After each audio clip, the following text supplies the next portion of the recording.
നിങ്ങൾക്കറിയേണ്ട 3 സിനിമകളുടെ ഏറ്റവും പുതിയ box office collection, box office status, Kerala collection എല്ലാം തന്നെയാണ് വീഡിയോയിലൂടെ പ്രേക്ഷകരിലേക്ക് എത്തിക്കുന്നത്.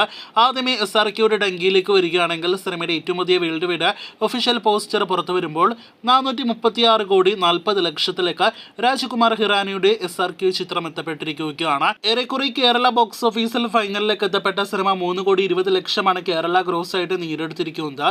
പോസിറ്റീവ് അഭിപ്രായങ്ങൾ ലഭ്യമായ ഒരു SRK സിനിമയുടെ കളക്ഷൻ എന്ന നിലയിൽ നോക്കുകയാണെങ്കിൽ വേൾഡ് വൈഡ് കളക്ഷനും കേരള കളക്ഷനും ഇത് മതിയോ എന്ന് നിങ്ങൾ പ്രേക്ഷകർ തന്നെ അഭിപ്രായപ്പെടൂ. ക്ലാഷ് റിലീസിൽ ഡങ്കിയോടൊപ്പം തിയേറ്ററുകളിൽ വിജയിച്ച ലാലേട്ടന്റെ സിനിമയാണല്ലോ നീര്. ആശീർവാദ് സിനിമാസ് നിർമ്മിച്ച ലാലേട്ടൻ നായകനെത്തിയ ജിത്തു സംവിധാനം ചെയ്ത സിനിമ 18 ദിവസങ്ങൾ തിയേറ്ററുകളിൽ പിന്നിടുമ്പോൾ ഇന്നത്തെ കളക്ഷൻ ഉൾപ്പെടെ 44 കോടി രൂപയ്ക്ക് മുകളിൽ കേരള കളക്ഷൻ 81 കോടിയോളം രൂപ വേൾഡ് വൈഡ് കളക്ഷനാണ് സിനിമ നേടിയെടുക്കാനായിട്ട് ഒരുങ്ങുന്നത്.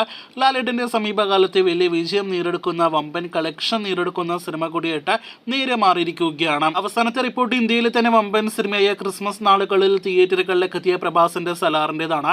സലാർ പാർട്ട് 1 സീസ് ഫയറിന്റെ ഏറ്റവും പുതിയ world wide Kerala collection report. ചിത്രം തിയേറ്ററുകളിൽ വിജയിച്ചോ തുടങ്ങിയ ചോദ്യങ്ങൾക്കുള്ള മറുപടികൾ ലഭ്യമായിരിക്കുകയാണ്. ആദ്യമേ കേരളത്തിലേക്ക് വരികയാണെങ്കിൽ കേരളത്തിൽ നിന്നും 16 കോടി 55 ലക്ഷമാണ് ഇതുവരെ കേരളത്തിൽ നിന്നും നേടിയെടുത്തിരിക്കുന്നത്. വലിയൊരു വിജയമായില്ലെങ്കിൽ പോലും കേരളത്തിലെ ഹിറ്റ് സ്റ്റാറ്റസ് നേടിയെടുത്ത സിനിമയാണ്. അതേസമയം ചിത്രത്തിന്റെ വേൾഡ് വൈഡ് കളക്ഷൻ വിവിധ ബോക്സ് ഓഫീസ് ട്രാക്കേഴ്സ് പല ഫിഗേഴ്സാണ് പുറത്തുവിടുന്നത്.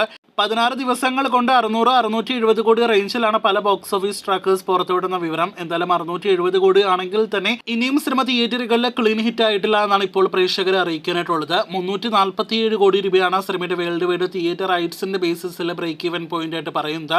ലോകമെമ്പാടും നിന്നും അതിന്റെ ഇരട്ടിക്ക് മുകളിൽ, അതായത് 700 കോടിയോളം രൂപ വേൾഡ് വൈഡ് കളക്ഷൻ നേടിയെടുത്താലേ സിനിമ തിയേറ്ററുകളിലെ ക്ലീൻ ഹിറ്റ് സ്റ്റാറ്റസ് നേടിയെടുക്കുകയുള്ളൂ. നിലവിൽ സിനിമ ഹിറ്റ് സ്റ്റാറ്റസ് നേടിയെടുത്തിട്ടില്ല. പക്ഷേ 600 കോടിക്ക് മുകളിലെല്ലാം തന്നെ കളക്ഷൻ നേടിയെടുത്തു എന്ന് പറയുമ്പോൾ അത് മികച്ച കളക്ഷൻ എന്ന് പറയാം. പക്ഷെ അപ്പോഴും സലാർ എന്ന സിനിമ പ്രഭാസിന്റെ സിനിമ എന്ന നിലയിൽ നോക്കുകയാണെങ്കിൽ ഇത് മതിയോ എന്നൊരു ചോദ്യവും വരുന്നുണ്ട്. ഫൈനൽ കളക്ഷൻ 700 കോടിക്ക് മുകളിലേക്ക് എത്തുമെന്ന് നിലവിൽ നമുക്ക് പ്രതീക്ഷിക്കാം. എങ്ങനെ നോക്കിയാലും ഹോംബാലെ ഫിലിംസ് നിർമ്മിച്ച സലാർ എന്ന സിനിമയുടെ ബിൽഡപ്പ് എല്ലാം തന്നെ വെച്ച് നോക്കുകയാണെങ്കിൽ ഈ കളക്ഷനെ കുറിച്ചുള്ള നിങ്ങളുടെ അഭിപ്രായം എന്ത്?